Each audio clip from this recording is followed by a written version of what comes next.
السلام عليكم ورحمة الله وبركاته. بسم الله الرحمن الرحيم. إن الحمد لله نحمده ونستعينه ونستغفره ونعوذ بالله من شرور أنفسنا ومن سيئات أعمالنا. من يهده الله فلا مضل له ومن يضلل فلا هادي له، وأشهد أن لا إله إلا الله وحده لا شريك له، وأشهد أن محمدا عبده ورسوله صلى الله وسلم وبارك عليه وعلى آله وصحبه أجمعين. أما بعد،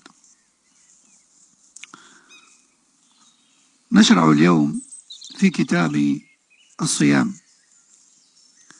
والصيام لغة معشر الأحبة هو الإمساك، كما في قوله تعالى حكاية عن مريم: فقولي إني نذرت للرحمن صوما، أي صوما عن الكلام، يعني إمساكا عن الكلام. فالصوم في هذه الآية بمعناه اللغوي. وأما شرعا فالصيام هو التعبد لله تعالى بالإمساك عن المفطرات من طلوع الفجر الثاني إلى غروب الشمس.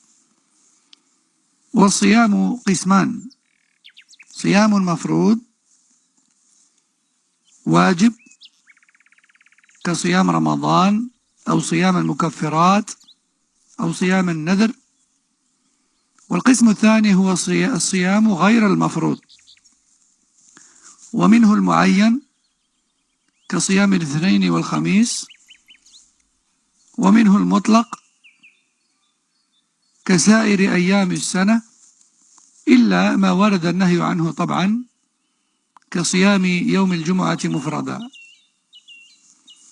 والذي يهمنا في هذه الدروس إن شاء الله هو صوم شهر رمضان، الذي هو ركن من أركان الإسلام وفرض من فروض الله، وهو معلوم من الدين بالضرورة.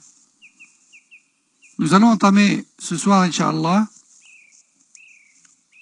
le sujet du jeûne et ce qui s'y rapporte, puisque dans une poignée de jours, Inch'Allah, nous allons entamer le mois de Ramadan et qu'Allah nous permette de le vivre jusqu'à la fin avec foi et piété. Al-Siyam, en langue arabe, signifie à la base la retenue et l'abstinence. La retenue et l'abstinence.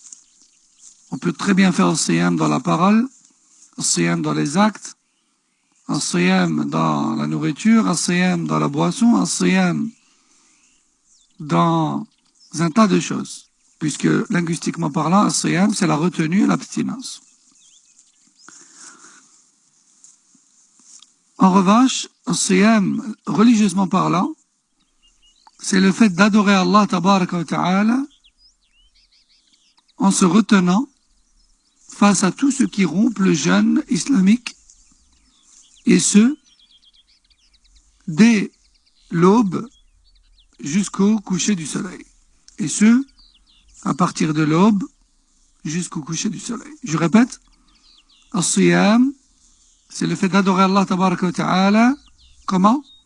En se retenant face à tout annulatif du jeûne islamique, et ce, depuis l'aube jusqu'au coucher du soleil. Il faut savoir aussi que ce jeûne islamique, est de deux types. Le jeûne obligatoire et le jeûne surérogatoire. Le jeûne obligatoire, comme celui de Ramadan, mais pas que. Également le jeûne qui sert de moyen d'expiation pour certains manquements et certains péchés. Ou encore le jeûne que l'on a promis à Allah tabaraka wa ta'ala à travers un vœu pieux. Tout ça, ce sont des jeûnes obligatoires. Ensuite, nous avons la deuxième catégorie qui est celle du jeûne non obligatoire. Que cela soit un jeûne recommandé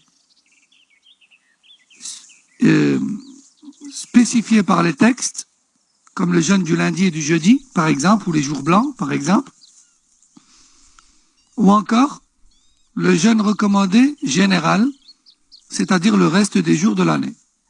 Le reste des jours de l'année, de façon générale, mis à part bien sûr les jours sur lesquels, ou bien sûr les jours que le prophète sallam a interdit de jeûner. Comme par exemple le vendredi seul, ou encore le samedi seul. Non. Et donc ce qui nous intéresse le plus ici, c'est quoi? C'est le jeûne du mois de Ramadan. Car celui-ci approche. Et le jeûne du mois de Ramadan est un pilier parmi les piliers de l'islam. Et une obligation parmi les obligations prescrites par Allah tabaraka wa ta'ala. Et cette obligation est connue de tous. Et nul ne la rejette. Et celui qui la rejette parmi les musulmans est considéré comme apostat. هذا فيما يخص تعريف الصيام وتقسيمه. Donc ceci bien sûr concernait la définition du jeûne et ses catégories. وأما عن وجوبه فيدل عليه القرآن والسنة والإجماع. فأما القرآن فقوله تعالى: يا أيها الذين آمنوا كتب عليكم الصيام كما كتب على الذين من قبلكم لعلكم تتقون، إلى قوله تعالى: شهر رمضان الذي أنزل فيه القرآن هدى للناس وبينات من الهدى والفرقان فمن شهد منكم الشهر فليصمه. والأمر في قوله فليصمه الأمر للوجوب. وأما السنة فمنها قوله صلى الله عليه وسلم: بني الإسلام على 5، وذكر منها صوم رمضان، رواه البخاري ومسلم.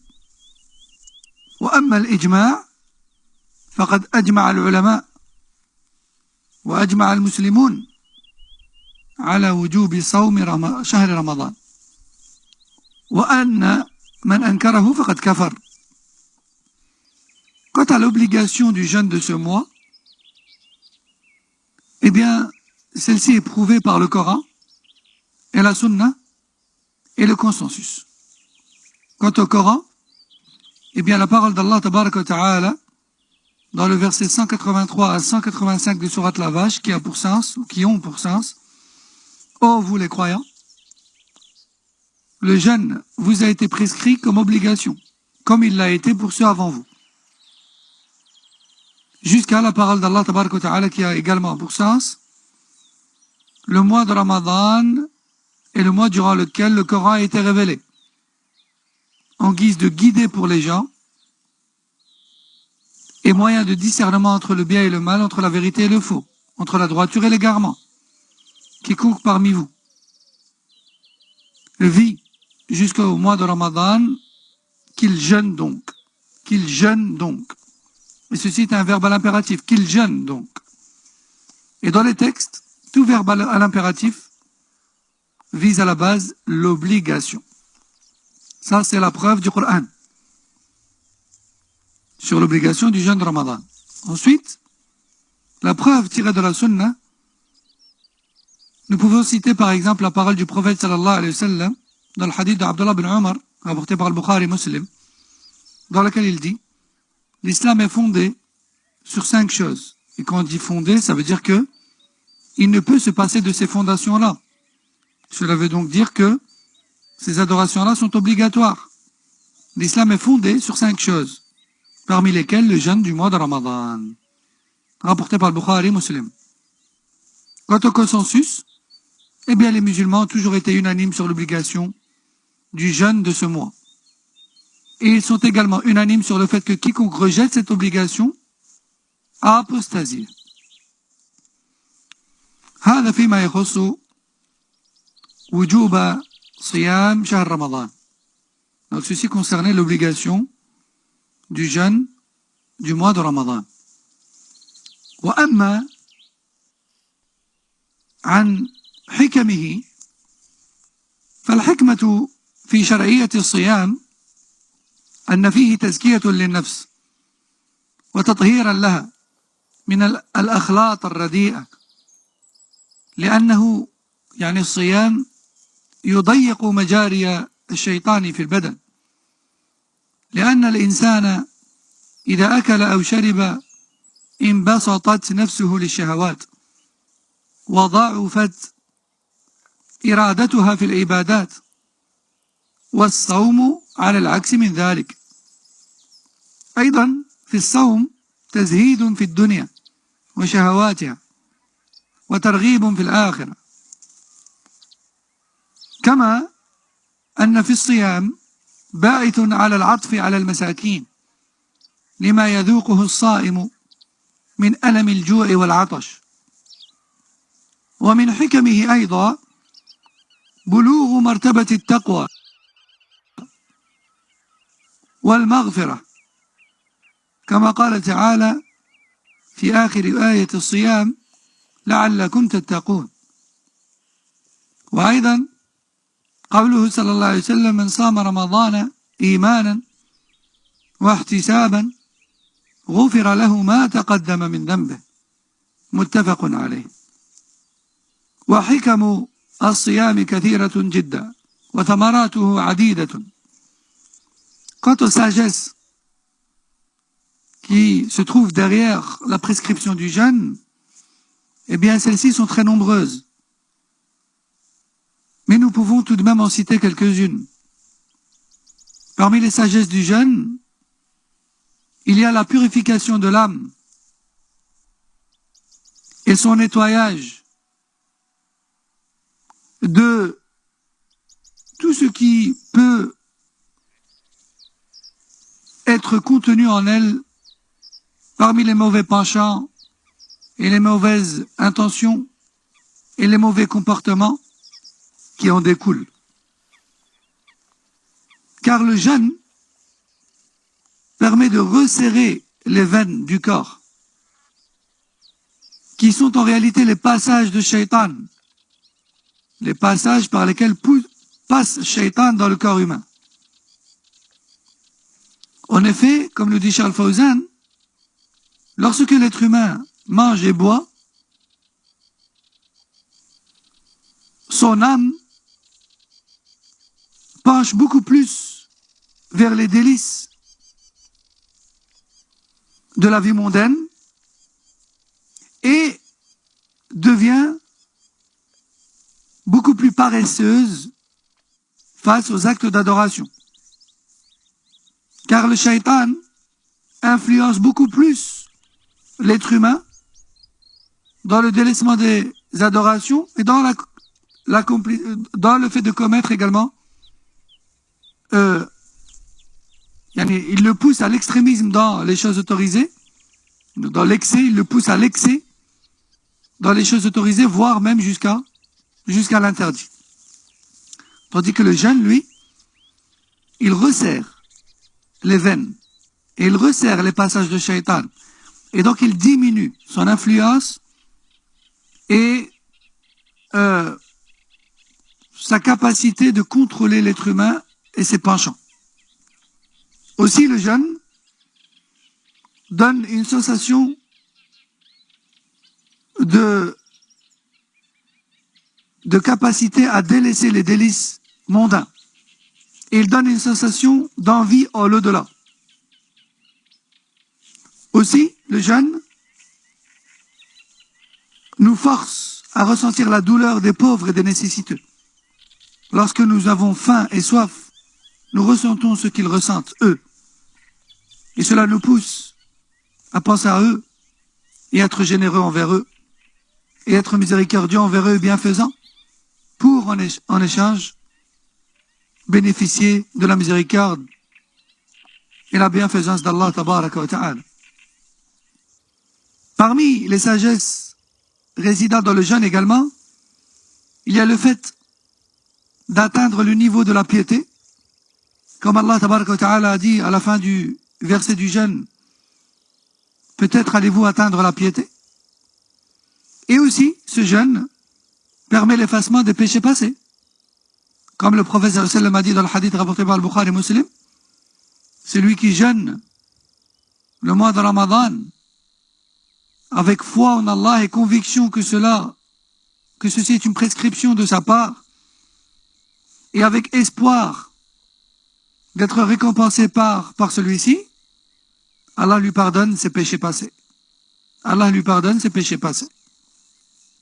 إذن هذا فيما يخص حكم أو بعض حكم الصيام.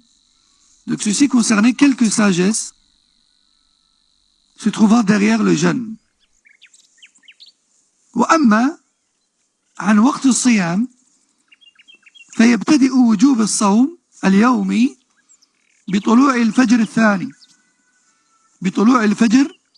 الثاني وينتهي بغروب الشمس كما قال تعالى فالآن باشروهن وابتغوا ما كتب الله لكم وكلوا واشربوا يعني بعد غروب الشمس وكلوا واشربوا حتى يتبين لكم الخيط الأبيض يعني الفجر من الخيط الأسود يعني الليل حتى يتبين لكم الخيط الأبيض من الخيط الأسود من الفجر ثم أتموا الصيام يعني ثم صوموا ثم أتموا الصيام إلى الليل يعني إلى الغروب من الليل غروب الشمس في اليوم الذي يليه ولذلك فإن للصيام ركن واحد وهو التعبد لله بالإمساك عن المفطرات من طلوع الفجر إلى غروب الشمس.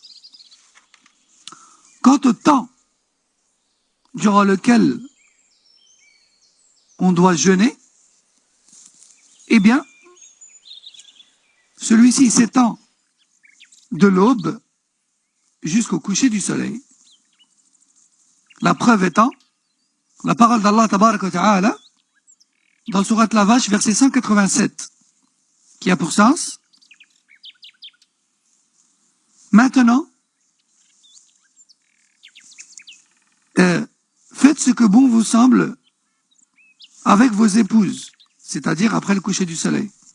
Faites ce que bon vous semble avec vos épouses, en espérant avoir la descendance qu'Allah vous a prescrit.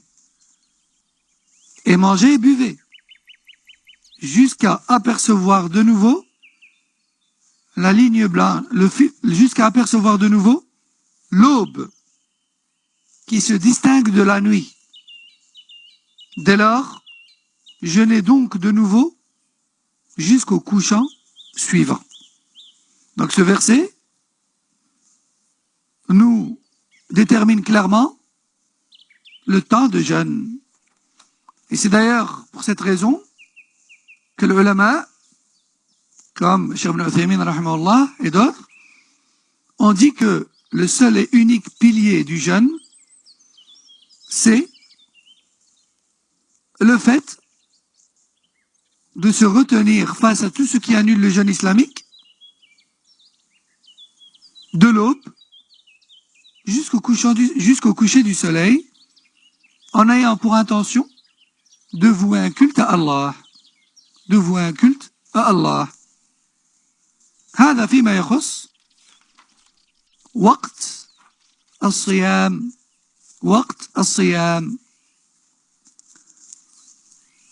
وأما عن طرق العلم بدخول شهر رمضان فأولا نقول أن وجوب صوم شهر رمضان يبدأ إذا علم دخوله. يبدأ وجوب صوم الشهر إذا علم دخوله، ولا يجوز ابتداء الصيام الواجب قبل تيقن دخوله أو قبل تيقن دخول وقته وهو شهر رمضان. ولذلك فإنه لا يجوز صيام يوم الشك لقوله صلى الله عليه وسلم لا يتقدمن أحدكم رمضان بصيام يوم أو يومين رواه البخاري ومسلم إلا أن يكون رجلا كان يصوم يوما فليصومه، يعني من كانت له عادة يصوم كل اثنين وخميس مثلا، وكان يوم الشك مثلا اثنين أو خميس، وكان هو متعودا عليه فلا بأس، وإلا فلا. Ensuite, le jeûne obligatoire débute dès le premier aube après l'information certaine du début du mois de Ramadan. Le premier jour de jeûne obligatoire débute dès le premier aube qui suit l'information certaine du début du mois de Ramadan. Et il n'est pas permis de commencer le jeûne de Ramadan avant l'information certaine du début de ce mois, par précaution ou autre, comme certains le prétendent. Le prophète sallallahu alayhi wa sallam a dit que aucun d'entre vous ne jeûne un jour ou 2 jours précédant le début du mois de Ramadan, rapporté par le Bukhari et Muslim, sauf une personne qui a l'habitude de jeûner certains jours, comme le lundi, jeudi, cela relève de son habitude, et que le jour de doute, ça tombe un lundi ou un jeudi. Dans ce cas, il n'y a pas de mal.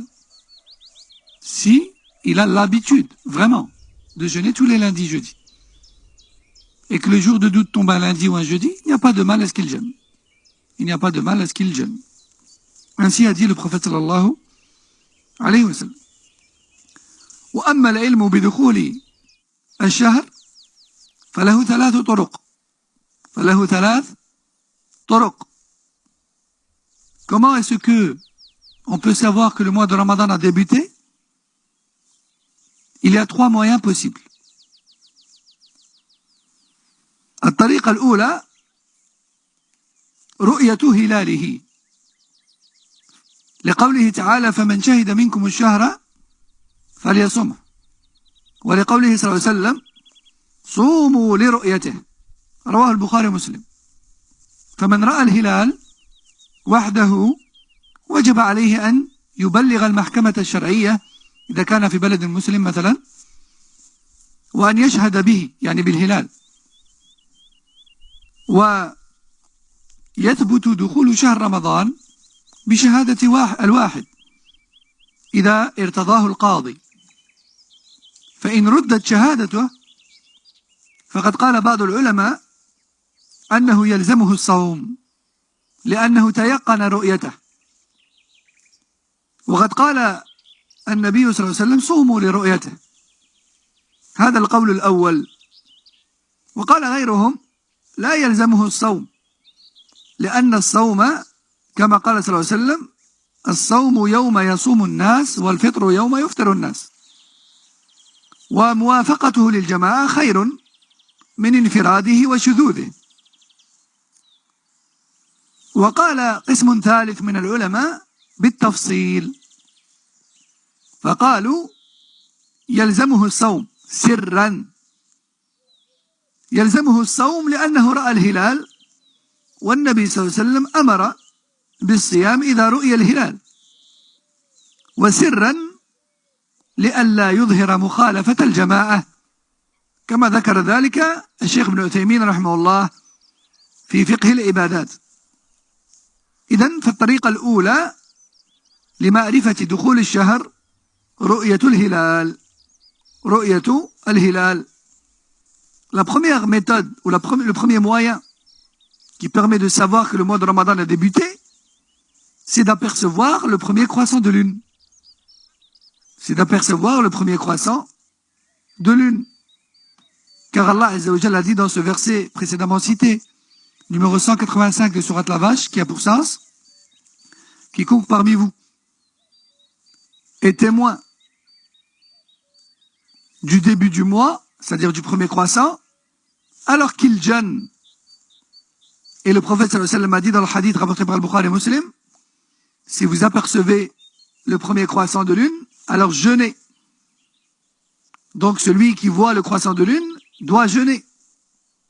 Et s'il est le seul à l'avoir aperçu, alors il se doit d'en informer les autorités musulmanes qui se chargent de collecter les informations et d'annoncer les choses.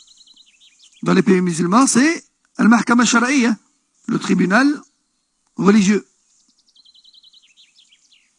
S'il est dans un pays musulman, il se doit d'informer le tribunal religieux de ce qu'il a aperçu.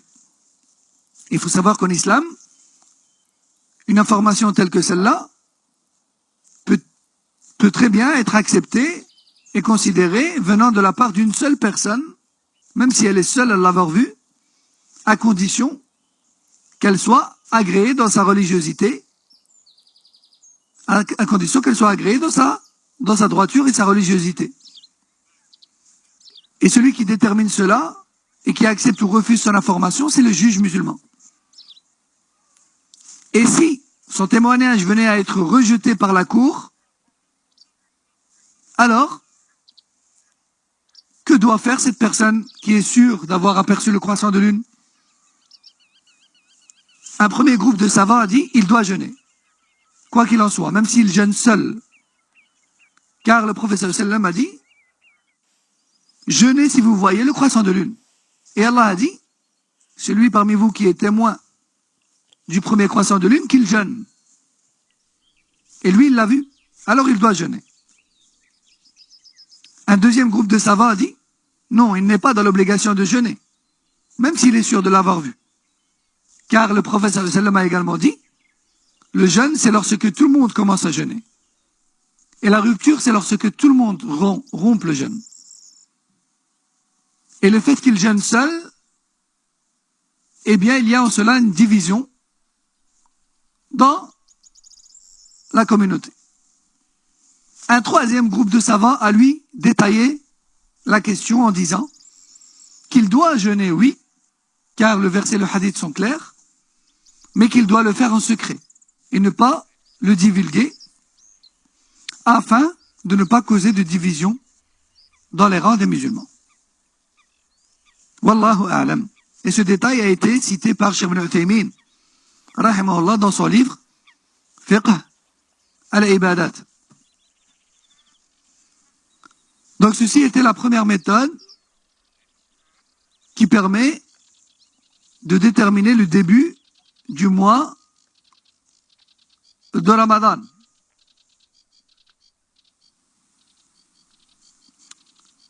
الطريقة الثانية وهي الشهادة على الرؤية. الشهادة على الرؤية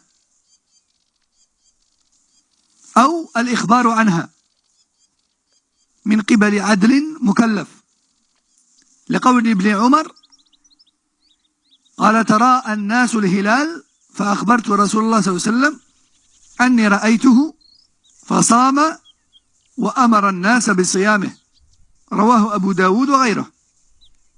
إذن الطريقة الأولى وهي أنك ترى الهلال بعينك، والطريقة الثانية أن لا تراه ولكن أن تخبر بأنه رؤية من قبل عدل مكلف. والطريقة الثالثة إتمام شعبان 30 يوما، وذلك حين لا يرى الهلال ليلة 30 من شعبان لأمر النبي صلى الله عليه وسلم بذلك. Le deuxième moyen, c'est d'être informé de l'apparition du croissant de lune. Le premier moyen, c'était d'apercevoir soi-même le croissant de lune. Le deuxième moyen, c'est d'en avoir été informé.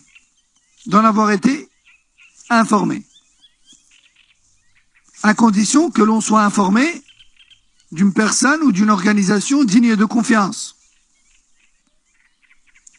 Comme Abdullah ibn Umar qu'Allah l'agrée a dit,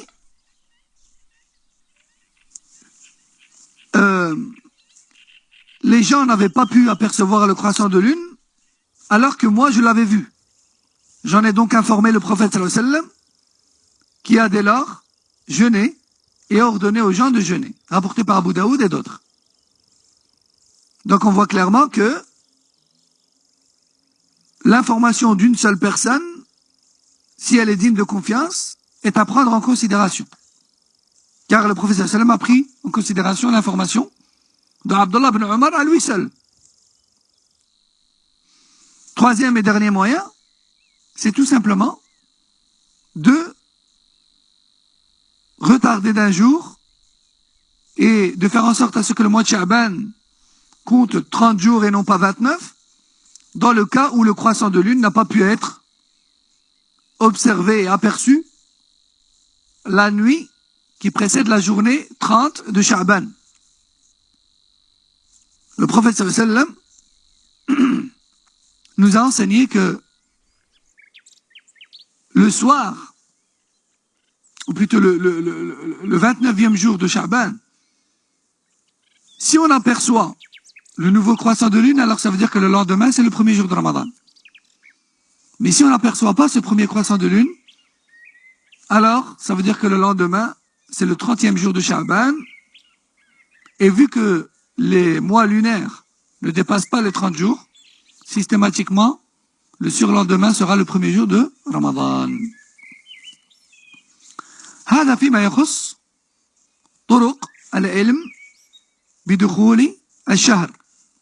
Donc ceci concernait les trois moyens qui permettent ou qui nous permettent de savoir que le mois de Ramadan a débuté. نأتي الآن إلى من يجب عليهم صيام هذا الشهر. Voyons maintenant à qui voyons maintenant les personnes concernées par cette obligation de jeûne. قال الشيخ الفوزان حفظه الله تعالى يجب صوم رمضان على كل مسلم بالغ عاقل قادر مقيم خال من الموانع فلا يجب على الكافر لأنه لا يصح منه قبل إسلامه والكل واجب عليه ومحاسب عليه ولكنه يؤمر بالإيمان والإسلام قبل الصيام وإن كان واجب عليه أيضا ومحاسب عليه ولكن يجب عليه الإسلام والصلاة يؤمر بالإسلام وبشهادتين وبالصلاة قبل الصيام لأن الصيام لا يصح منه ولا يقبل قبل ذلك وإن أسلم أثناء الشهر صام الباقي ولا يلزم عليه قضاء ولا يلزمه قضاء ما فات حال الكفر ولا يجب على الصغير لكن إذا كان مميزا صح منه نافلة ولا يجب على المجنون ولو صام حال جنونه لم يصح منه لعدم النية لأن النية شرط من شروط العبادة. وهنا يأتي سؤال وهو ما حكم من يعقل زمنا ويجن زمنا آخر. فهنا يقول العلماء ومنهم الشيخ ابن عثيمين رحمه الله كما في فقه العبادات قال إن الحكم يدور مع علته ففي الأوقات التي يكون فيها صاحيا عاقلا يجب عليه الصوم وفي الأوقات التي يكون فيها مجنونا مهذريا لا صوم عليه. وإن عقل أول النهار ثم جن لم يلزمه الإمساك، ولكن عليه القضاء، لأنه كان في أول اليوم من أهل الوجوب. وإن جن من أول النهار فلا صوم عليه ولا أداء ولا قضاء، لا أداء ولا قضاء، لأنه لم يكن في أول النهار من أهل الوجوب. Alors, qui sont les personnes concernées par ce jeûne? Est concernée par l'obligation de jeûner toute personne qui a en elle les 6 conditions suivantes. Être musulmane, être pubère, avoir la raison et les capacités de distinction entre les choses, être capable, être résident, et enfin, n'avoir aucun empêchement au jeûne. N'avoir aucun empêchement au jeûne. Pourquoi être musulman? Car le jeûne n'est pas valide s'il est effectué par un non-musulman. Car le non-musulman, bien qu'il soit concerné par les obligations religieuses, et bien qu'il soit jugé et rétribué pour ses manquements aux obligations d'Allah tabaraka wa ta'ala dans l'au-delà, son jeûne n'est pas valide en temps de kufr. Il est d'abord concerné par l'obligation d'embrasser l'islam, puis de prier, puis seulement de jeûner. Et sans l'islam et sans la salat, le jeûne n'est pas valide. C'est dans le sens là que le kafir n'est pas encore concerné par le jeûne. Bien qu'au final, il est concerné par toute prescription d'Allah tabaraka wa ta'ala. Et il sera jugé dessus. Comme Allah tabaraka wa ta'ala dit dans le Coran, قالوا ما سلككم في سقر قالوا لم نكن من المصلين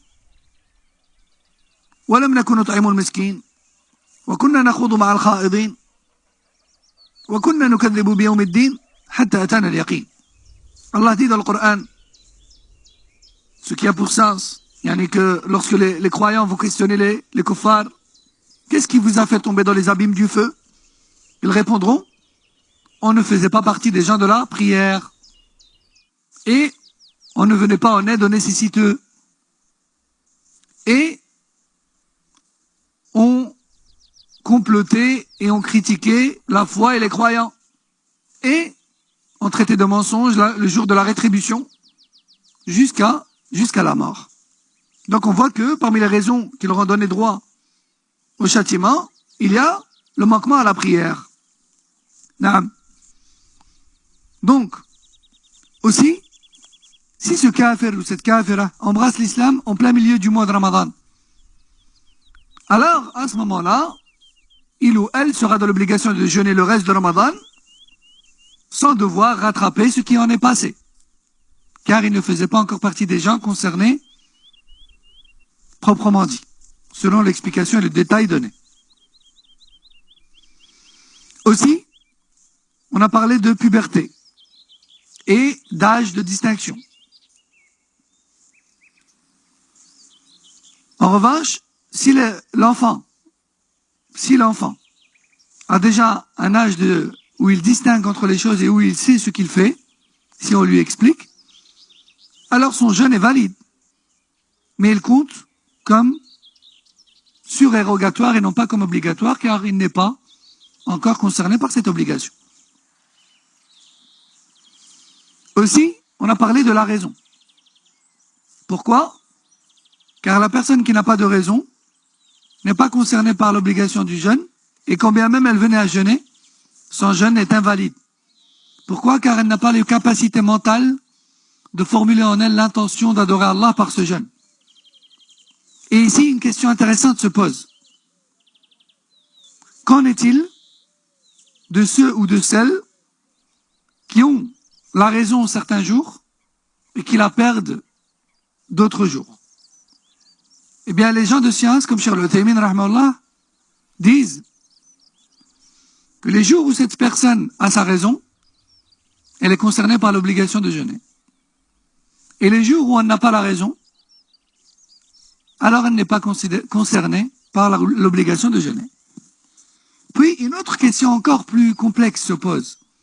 Qu'en est-il des personnes dont la raison revient et repart sans cesse et peut-être même plusieurs fois par jour? Dans ce cas, les ulama disent que cela dépend de son état en début du jour. C'est-à-dire, cela dépend de son état à l'heure de l'Fajr. Si à l'heure de l'Fajr, elle a sa raison, alors elle doit entamer le jeûne. Et si elle perd la raison en cours de journée, alors elle n'est plus concernée par l'abstinence, elle peut manger et boire, mais elle devra le rattraper. Pourquoi? Car en début de journée, elle était parmi les gens de l'obligation. Mais si, au contraire, cette personne, à l'heure de l'Fajr, n'avait pas sa raison, elle a entamé sa journée sans raison, alors, ce jour-là n'est pas concerné par l'obligation du jeûne. Et elle ne devra pas rattraper. Car au début du jour, elle ne faisait pas partie des gens de l'obligation. Non. وأما القدرة فهي أن يستطيع أن يصوم بلا مشقة. فإن كان الإنسان غير قادر فلا صوم عليه. وغير القادرين قسمين. القسم الأول وهم من كان عجزهم دائم كالكبير والمريض مرضا لا يرجى برؤه، فهذا يطعم عن كل يوم مسكينا. وللإطعام كيفيتان. الكيفية الأولى إخراج طعام غير مطبوخ وهو ربع صاع بصاع النبي صلى الله عليه وسلم، وهو تقريبا 750 غرام عن كل يوم تقريبا. ويحسن في هذه الحال كما قال الشيخ العثيمين أن يجعل معه إذا دفع للفقير شيئا يؤدمه من لحم أو غيره حسب ما تقتضي به الحال والعرف. والطريقة الثانية أو الكيفية الثانية أن يصنع طعاما يكفي 30 فقير ويدعوهم إليه، ولا يجوز الإطعام عن يوم قبل مضيه. إذن هذا القسم الأول من أقسام غير القادرين، وهم من كان عجزهم دائم.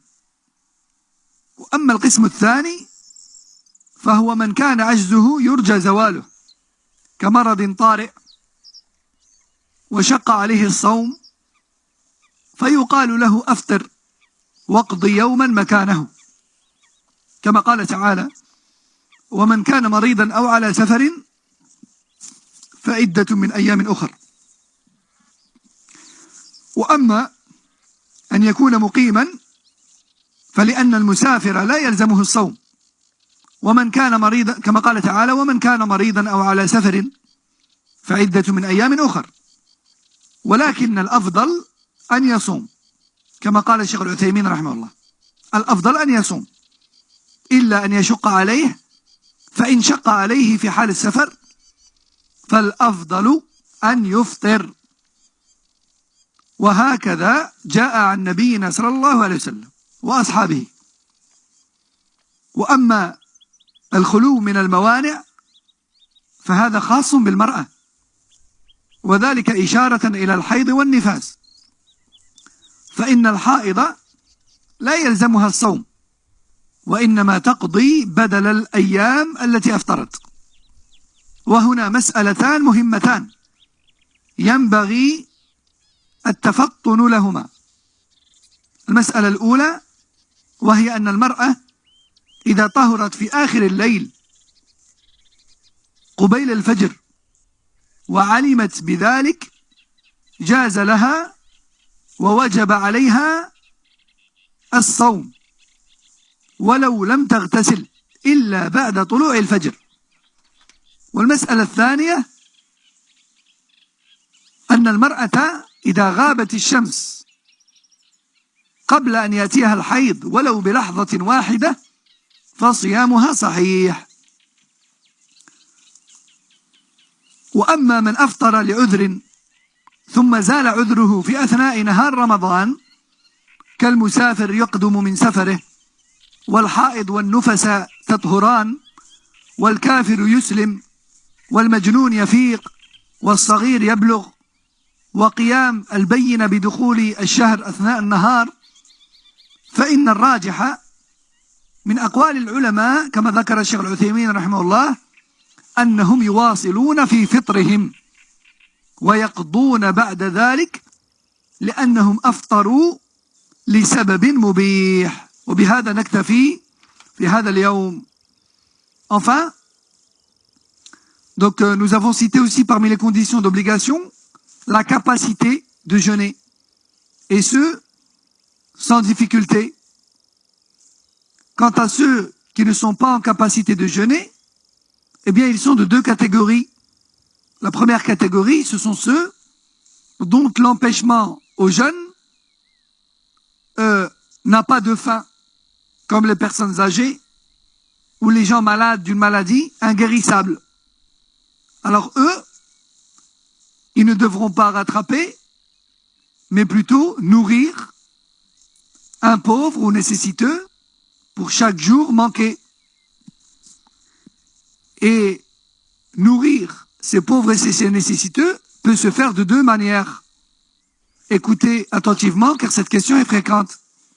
La première méthode, c'est de donner la nourriture non cuisinée, c'est-à-dire de donner les vivres non cuisinés. Et ça a raison d'un quart de ça prophétique, c'est-à-dire plus ou moins 750 grammes par jour, plus ou moins, par jour. 750 grammes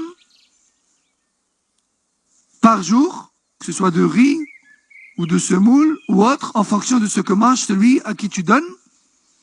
Et Cheikh Al-Uthaymin nous dit, il est bon et meilleur de faire accompagner cela par ce qui pourrait lui permettre de faire une sauce ou un accompagnement, tel que de la viande ou de la sauce ou autre, selon ce qui est connu dans le peuple.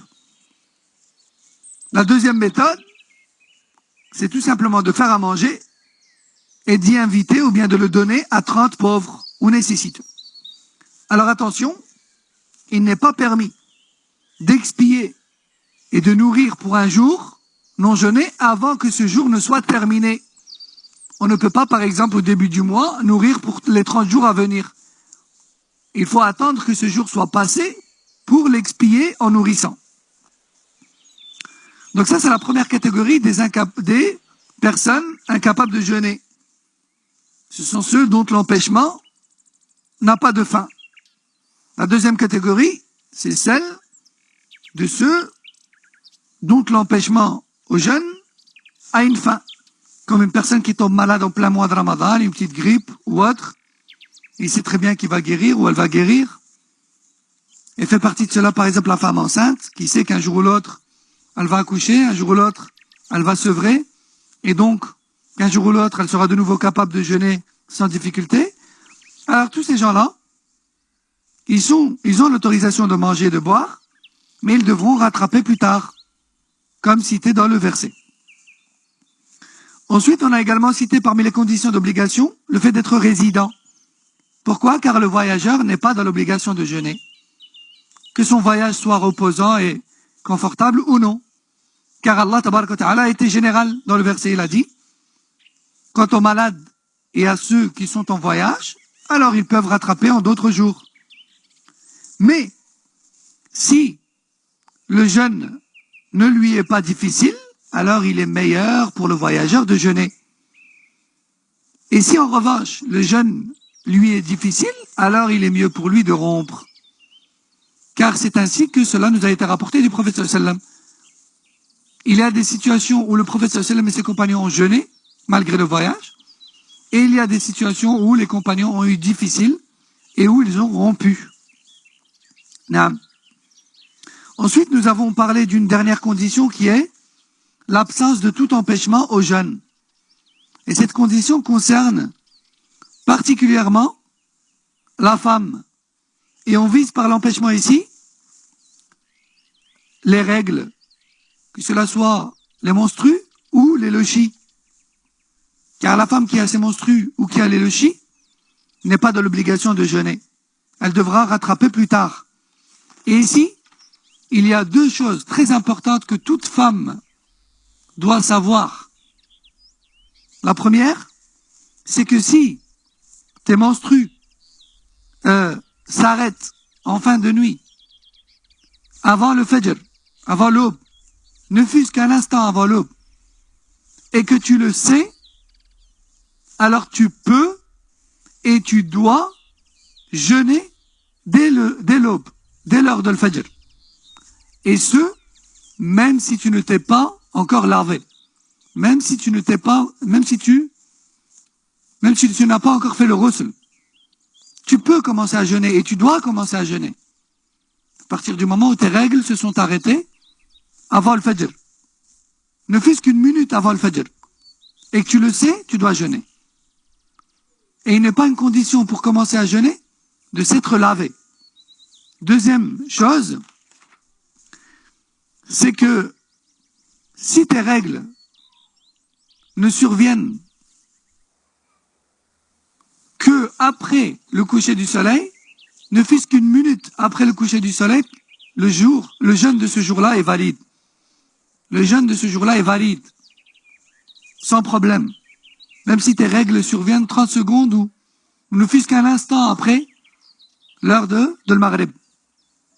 Dernière chose, pour aujourd'hui, Inch'Allah, c'est que quiconque a mangé ou bu durant une journée de Ramadan pour une raison valable,